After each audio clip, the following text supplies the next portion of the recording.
Welcome back and many thanks for staying with us here on Kivumbi 2017. I'm having a conversation in studio with Abdikadir Mohammed, who is Senior Advisor to the President and Head of Legislation and Constitutional Affairs in State House. I also am with Moses Otieno Kajwang, who is the Homa-based Senator. Many thanks, gentlemen, for staying with us. And just before we move this conversation forward, I know Senator was really itching with a response to, especially because your county has been... I need to respond. Yeah, because we actually need to really focus our discussion on the way forward after this. Yes. But your county having been one that has really been marred with violence and the protests, what is it you're seeing from the ground? Where is the issue? You know, there's a natural order of things. Truth, justice, then reconciliation. And we must say the truth if you want to fix this country. I totally disagree with my senior Mheshimiwa here. Well, he went to parliament before I did, and that's why I call him Mheshimiwa. But I disagree with him on his perspective on the actions of police from 8th of August to date. And Sharon, I stand by this. The police has been acting in an extremely heavy-handed manner and in a very selective manner. I do not disagree with him that we've got a very dedicated police and military establishment. We have brothers and sisters who are in there. The military is baked from the flour of our society. So we cannot condemn them wholesale. But there are sections within the police that has been used to undertake orders that fly in the face of the Constitution. And I agree with you. Baby Pendo was not demonstrating. The Mora was not demonstrating. Just last week, a young boy, 14 years of age, was killed in Sindo. That boy was shot while he was sitting in his house. The bullet went through the iron sheet. We have another boy in Homa Bay, coming from Kadel in my county, who was killed while standing outside a kiosk. And the police were there. They were saying that they were running after protesters. And you ask yourself, why is there selective application? And Abdi Kadir asked, why are people not getting killed in other areas? And I would ask, on the date when protesters went to the Supreme Court to say that Maraga must go, that found me when I was in Naivasha. Senate was having an induction session. And I saw it with my own eyes. Roads were barricaded, tires were being burnt, and protesters went all the way to the Supreme Court. The Chief Justice protested against his security. Did we see a bullet fired? No. Did you see a water cannon? No. Did you see a rungu? No. Compare that with what happened at the University of Nairobi. We cannot be able to have justice and reconciliation if we do not want to focus on the truth. The truth is that the national government, which controls the police force and the military, has misused our brothers and sisters to bring death and destruction on a section of a population. And if it goes on, it shall fit the description of a genocide. Right, and just quickly, because I want us to move forward from that, what is the way forward in addressing that issue of from where you sit, of police access? That's why I talked of truth. Let's be truthful to each other. Let us then ensure that justice prevails. Justice for the people who have lost their lives. Justice for the people who have been disenfranchised in this exercise. Justice for the Kenyans whose hard-earned money pays taxes to fund an election. The first one was 40 billion. This last one was 12 billion. We don't know whether someone will go to court and we end up with another election. I see two ways. And let me talk about two ways. One is a radical way of going to the street and resisting and defying. And we have already said that if the government is not willing to sit down with Kenyans, you see, sometimes they confuse our demands to be Raila Odinga wanting something. Raila Odinga has told us consistently and continuously that if you're coming into this struggle to help Raila Odinga, you're in the wrong place. But if you're coming to defend the rights of the downtrodden, the many Kenyans who pay taxes but don't get services, then you are in the right place. The government should not feel shy. The government should not feel offended when a call is made for them to sit down with Kenyans, a section of Kenyans who finance them. And you've looked at the numbers coming out of this election. We are looking at 40-something% voter turnout. If that was true, we are talking of a very small percentage of the population. If we cannot have dialogue, discussions between the boss and the employers, the employers being Kenyans, the boss being the government, then we will go the resistance way. And you actually lead us into a subject I really want us to dwell on the way forward. And as advisor to the president, you know, the president and the presidency is supposed to be a symbol of unity in the country. As advisor, how would you, or how does the president intend to bridge this wide divide that we are seeing in the country? Thank you. So just to close on the earlier discussion, justice is blind. Justice is for the police and for the people. It is for the person whose property is destroyed by a rioter. It is for the civil servant who wanted to go and hold an election who has been violently stopped. So I think the senator actually talked about truth. Let's do so. Let us respect our law enforcement agencies. They put themselves in harm's way for our sake. That young person who is rushing to stop a rioter or is doing so at our behest, on our behalf. If there is a police officer who has broken the law, let us put them to the law. Let us investigate. We have actually set up an entire institution specifically to deal with indiscipline or actions that we can complain about the police. Let us look at it at that point. Let us not delegitimize our police force. It is to the detriment of the whole country.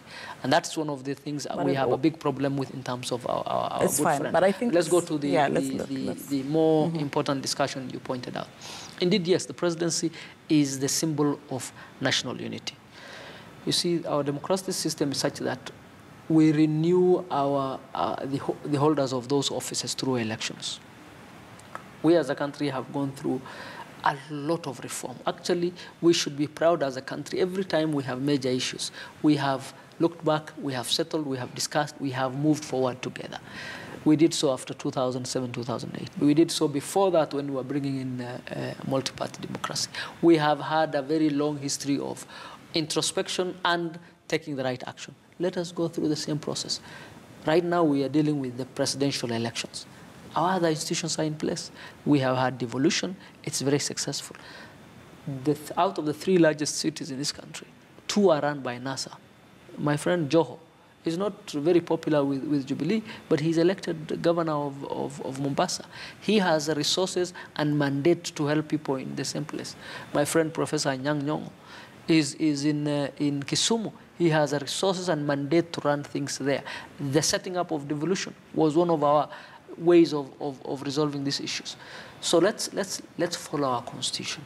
Let's even change our constitution if we feel that is the right way to do. But I'm really more focused on the resolve by the president. Absolutely, resolve. To unite the country, and exactly how. If you heard the president from the first day, he called for peace. First of all,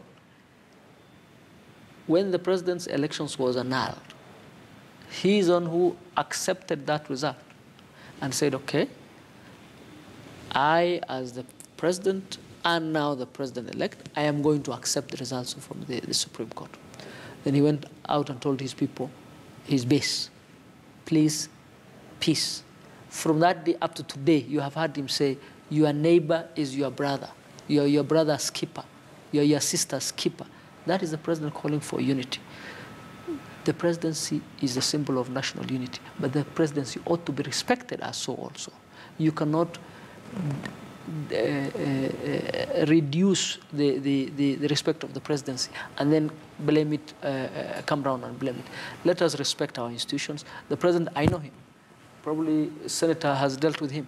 He's a very human person, as a person, let alone the presidency. He's a man who really interacts with people, high and low, mighty and weak. He really means well for this country, and probably you know that, Sharon. Right. So let's allow him to go through these processes. Right. Let's see whether there'll be a court action coming up.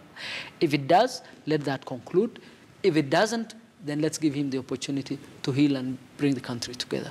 Now, there is nothing under the sun we cannot discuss through lawful process, not by threats, not by intimidation, not by things that are outside our system. We can change our system, but we should not play outside the system because that is anarchy. Right, and so many people are of this opinion that these two political leaders who command a very big base and support from Kenyans, in essence are being selfish by just not having a simple dialogue, which could be that one solution that, will lead to a collective sigh from the country. Senator. Sharon, I was waiting for a eureka moment from Mheshimiwa here. But I've just confirmed that these guys have got no formula to unite the nation. You should have looked at the manifesto that Jubilee had.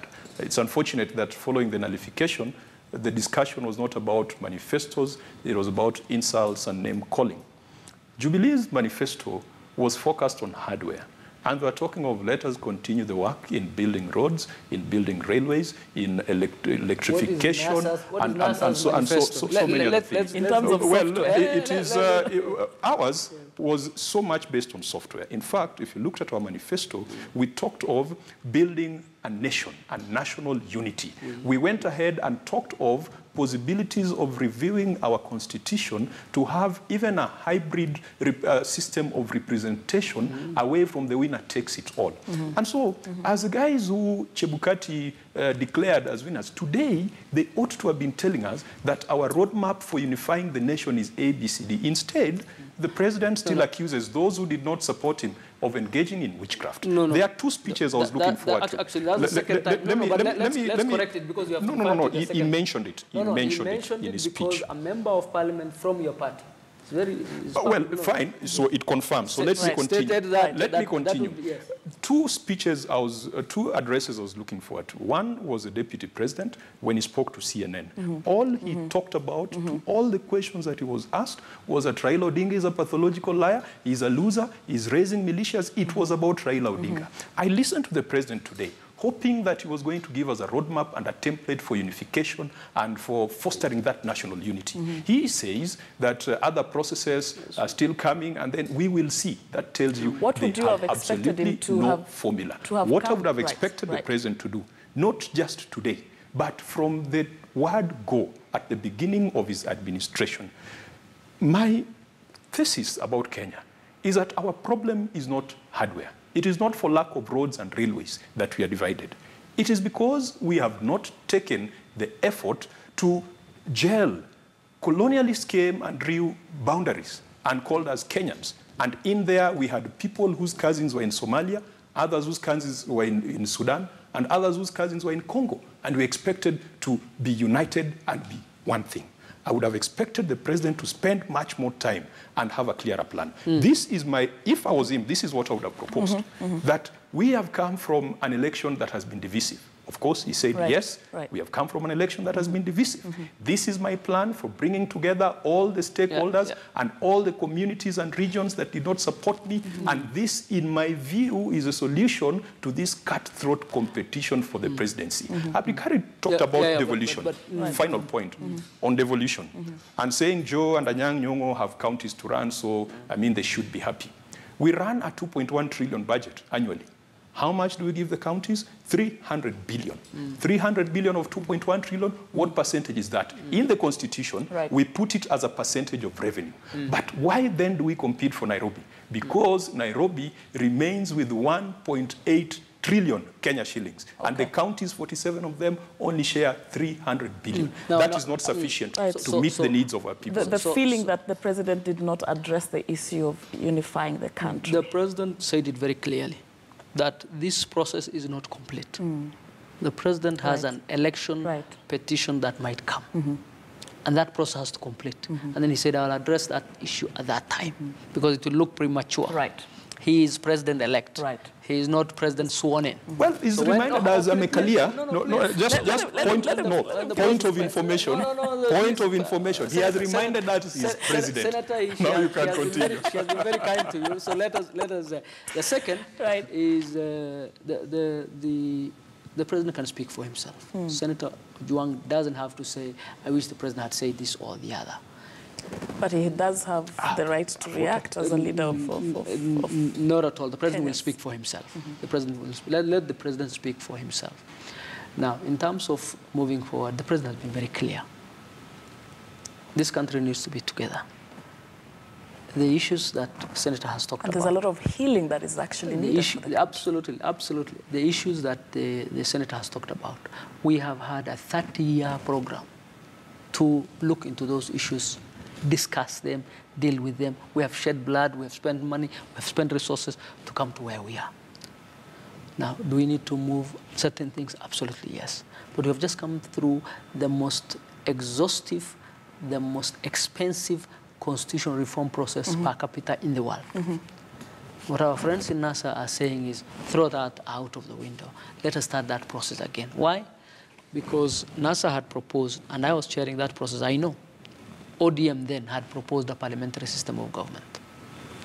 PNU had proposed a hybrid system of government.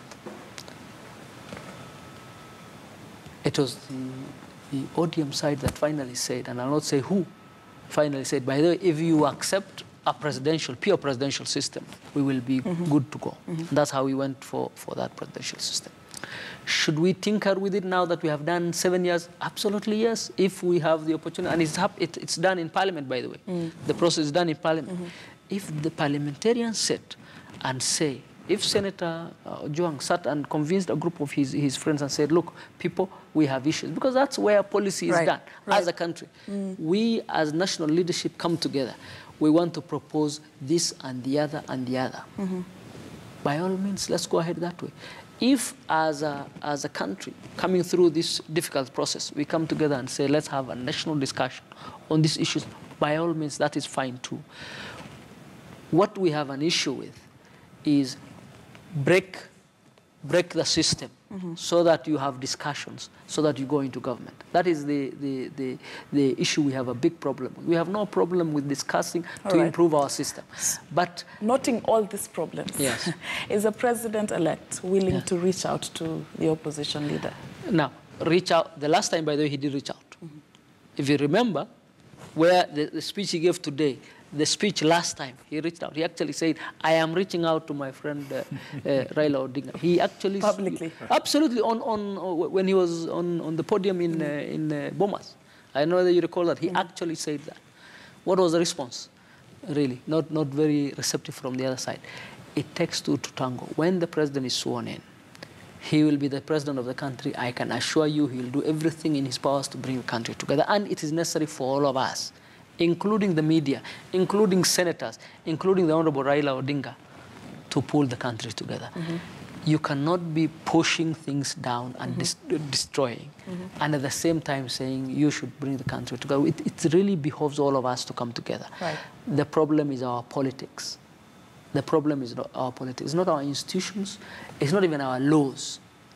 Any institution put under the pressure IEBC was put under, mainly from the NASA side, will crack. If you, in this media organization, got a small fraction of the pressure they were put under, a small fraction of, none of you would be in work. I mean, for example, how many people have been sucked out of the IBC or the ECK or X without any due process? Any due process. What the center was asking for was due process for people who might have been hurt. The same due process is true across the board. It is not okay when it is for you, and it is irrelevant when it is somebody else's due process. So coming back to, we need to pull together as a country. Honestly and genuinely, we do. I have no doubt in my mind that that is top of the president's mind. I have no doubt in my mind that living within our constitutional and legal framework, we have capacity to do that in any of very many ways we are interested in. But it takes two to tango. It takes the whole country to move forward, and it takes institutions like the media to focus on that instead of focusing on the nitpicking and hoping to benefit in terms of ratings. So that everybody takes their responsibility in building the country. And your closing remarks, Senator, what is the role and resolve by the opposition in helping the country heal, unite, and promoting cohesion? We have been very much on that for the last 4.5 years. Even the issues to do with corruption, it has been the opposition that has been talking about it, and not necessarily the opposition in parliament, even the opposition outside parliament. We have kept this country alive, and some of the things that even Jubilee are calling successes, saying that a large number of CSs were kicked out, it was because of the vigilance of the opposition. Right now, we are also at the forefront of ensuring we build a united and cohesive nation. And that is why Raila Odinga, our leader, was willing to put aside his personal ambition of becoming the President of the Republic of Kenya and withdraw from a contest, because he said there is no point of going into a contest which will split us much further. I'd rather step down so that we can have a discussion, so that we have an election whose outcome will be acceptable. And way forward. Where I agree with Abdikadir is that all the things we desire are captured in that constitution. We've got a wonderful and beautiful constitution. The tragedy we have had is that this constitution is being implemented by people who did not believe in it from the word go. He was a chairman of the Parliamentary Select Committee. I was in Parliament when his brother talked about he was a chairman. Passionometer. So what meter did he use? Let him It's finish. on public record. He was a chairman of a parliamentary initiative, but he was not part of the No campaign. We have the leaders of the No campaign implementing a constitution that they did not believe in. But that's beside the point. But they had their right to say yes or no. That's why you have a referendum.